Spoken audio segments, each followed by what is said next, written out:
Përshëndetje të nderuar miqtë e mi, sot pranë jush do të vim me një histori të tmerrshme. Një histori që do t'ju lërë pa fjalë deri ku mund të shkojë njeriu.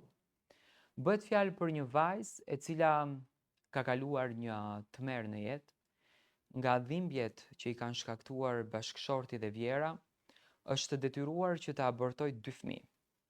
Dy fëmijë që kjo familje nuk i ka dashur asnjëherë. Unë jam një vajzë nga Tirana. As nuk e kisha menduar ndonjëherë që jeta ime do të merrte këtë rrugë. Aq të errët edhe aq të dhimbshme. U martova shumë e re, vetëm 21 vjeç, sepse besova tek dashuria dhe mendoja se po filloja një kapitull të ri, me ëndra dhe shpresa.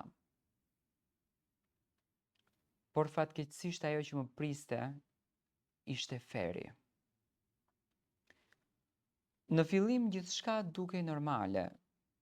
Buri im ishte i sjellshëm, më mbulonte me premtime dhe fjalë të bukura. Por sapo hyra në shtëpinë e tij, gjithçka ndryshoi. Vjera ime, një grua me zemër të ngurtë dhe plot urrejtje ndaj meje,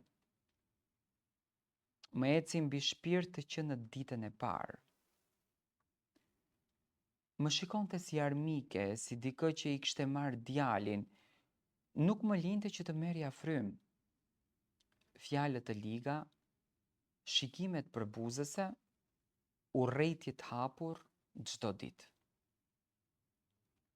E dija që nuk më duronte, por nuk e dija që mund të më urrente aq shumë sa të më kthente në shërbetore në shtëpinë e saj. Çdo mëngjes më zgjonte herët. Çohu, laj, pastro, gatuaj. Nuk isha mënuese, isha skllave.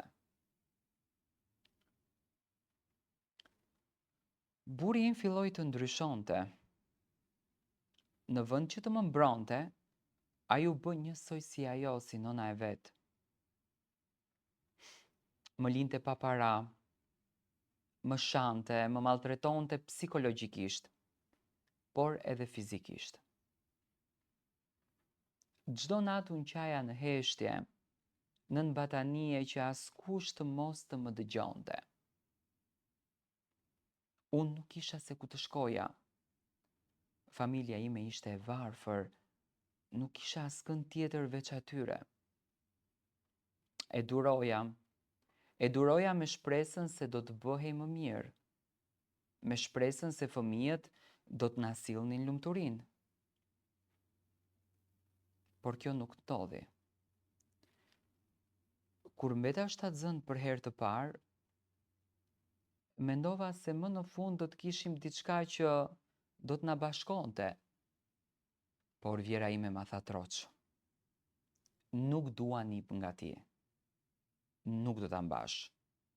Në këtë shtëpi nuk ka vend për fëmijët e tu. U shtanga, mendoja se ishte një shaka, por jo. Edhe buri më tha të njëjtën gjë. Filluan presionet, filluan sharjet, kërcënimet, derisa nuk pata zgjidhje tjetër veç se ta abortoja. Ishte dita më e errët e jetës sime. Ndjeva sikur kisha vdekur bashkë me atë shpirt të vogël që nuk e lash të vinte në jetë. Kaluan muaj, por jeta ime sapo përkeqësohej. Unë ndjeva e fyer, e pa përkrahur. Por përsëri jeta vazhdoi. Mbeta shtatzënd për herë të dytë. Mendoja se këtë herë gjërat do të ndryshonin, por historia u përsërit. Të njëjtat fjalë, i njëjti presion, i njëjti tmerr. Dhe unë sërish të humba fëmijën tim.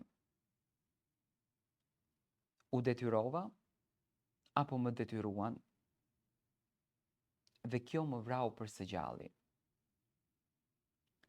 Isha vetëm 24 vjeçe dhe ndjesha sikur isha 80 vjeç. Shpirti im ishte i vjetër, i lodhur, i zbrazur. Nuk kisha asgjë, as dashuri, as respekt, as mbështetje, as fëmijë që i kisha dashur. Çdo ditë vuaja si qen. Çdo ditë isha më shumë e thyer. Nuk shihja dritë, nuk shihja shpresë. Çdo herë që shihja ndonjë nën me fëmijë, më mbushej zemra me lotë. Mbrëmjet ishin më të këqijat. Buri im kthehej i zemëruar, më shante, më godiste. Çdo ditë e ndjeja më shumë urrëtitjen e tyre. Unë nuk isha më njeri. Unë isha një hije në atë shtëpi. Nuk isha më me këtë flisja, nuk isha ku të qaja. Vetëm Zoti e di sa herë kam menduar të marr fundin. Por brenda meje kishte ende një fije shpresë. Një zë që më thoshte ti meriton më mirë. Ti duhet të ngrihesh. Një ditë pa paralajmërim, unë lash gjithçka dhe dola nga ajo shtëpi vetëm një çantë dore. Nuk mora asnjë gjë tjetër. As kujtime, as fotografi, vetëm plagët e shpirtit tim. Sot jetoj vetëm, nuk është e lehtë. Kam plagë që nuk shërohen, kam net që zgjohem duke qarë, por të paktën jam e lirë. Tani mund të frymoj. E di që rruga ime është e gjatë dhe vështirë, por për herë të parë, pas shumë vitesh, ndjej që unë jam e gjallë. Duaj që zëri im të dëgjohet, duaj që gratë të tjera të mos përjetojnë ferin që përjetova unë. Pas gjithë dhimbjes që përjetova, shpesh pyesja veten pse unë. Pse duhet të përballem me këtë ferë që të tjerët duket se nuk e njohin? Çdo ditë ndjesha e coptuar, e shuar nga lodhja dhe frika. Shikimi i burit tim më shkatronte shpirtin. Ai që dikur e doja dhe i besoja, tani ishte burimi i çdo loti, çdo ndjenje tmerri që po më mbyste. Shtëpia ime ishte bërë një qeli dhe unë një rob i pafuqishëm i urrëties dhe inatit të tyre. Her pas here ndaloja në pasqyrë dhe nuk e njihja vajzën që shihja. Fytyra ime ishte e lodhur, sytë e mi të zymt dhe shpirtin e kisha të vrarë brenda meje. Herët në mëngjes, kur të tjerët flinin, unë shpesh ulesha pranë dritares dhe shikoja rrugët bosh të Tiranës. Në ajrin e ftohtë ndjeja se ndoshta një ditë gjithçka mund të ndryshonte, por shpesh ajo shpresë më dukej si një ëndër e largët. Kujtimet e fëmijëve që nuk lindën më shpërndanin një dhimbje që nuk mund ta përshkruaja. Mendoja për zërin e tyre që nuk do ta dëgjoja kurrë, për buzëqeshje që nuk do t'i shihja, dhe ndërsa çdo ditë kalonte, ndjeja se çdo pjesë e shpirtit tim po thyej më tej, duke më lënë bosh nga brenda.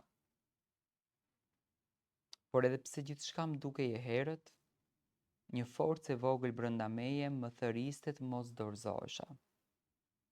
Ishte frika, ishte zemra, ishte ajo pjesa imja që ende besonte tek jeta. Fillova të mendoja për të ardhmen, për momentin kur mund të jem vetëm, kur mund të vendos për veten time dhe të shpëtoj nga kthetrat e dhimbjes. Ndërsa largohesha nga ajo shtëpi, ndjeva se po merrja një pjesë të jetës sime përsëri në dorë. Ndoshta e coptuar, ndoshta e lënduar, por e gjallë.